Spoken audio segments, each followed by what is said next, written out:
আসসালামু আলাইকুম ভিউয়ার্স, আজকে আপনাদের জন্য চমৎকার একটি প্রোডাক্ট নিয়ে হাজির হলাম। অরিজিনাল জাপান নিমা 2-in-1 ব্লেন্ডার। এই ব্লেন্ডারগুলো আপনারা অনেকেই অনলাইনে দেখতে পাচ্ছেন, সবার কাছে এক নম্বর জিনিস পাওয়া যায় না।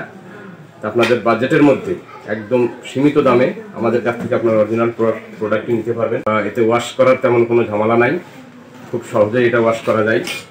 এই জন্য এটাতে ভেজা মশলা এবং শুকনো মশলা দুটাই করতে পারবেন। ভেজা মশলা করার জন্য এটা ইউজ করবেন এবং যত ধরনের জুস আছে সব কিছু এটাতে করবেন। আর যদি শুকনো মশলা করতে চান, যত ধরনের শুকনো মশলা আছে এই যে এটার ভিতরে দেওয়ার পরে এটা ক্যাপটা লাগাই দিয়ে তারপরে আপনি পুশ বাটনে প্রেস করে ধরলেই 2 মিনিটে আপনার মশলা করা হয়ে যাবে। তারপরে যখন আপনি ভেজা মশলা করতে যাচ্ছেন তখন ভেজা মশলাটা করার সময় এটা লাগিয়ে নিন। এটা লাগিয়ে নিয়ে এটা মুখটা লাগাই দিয়ে জাস্ট 30 সেকেন্ড এটাও পেঁয়াজ, রসুন, আদা এই জাতীয় যত ভেজা মশলা আছে এটা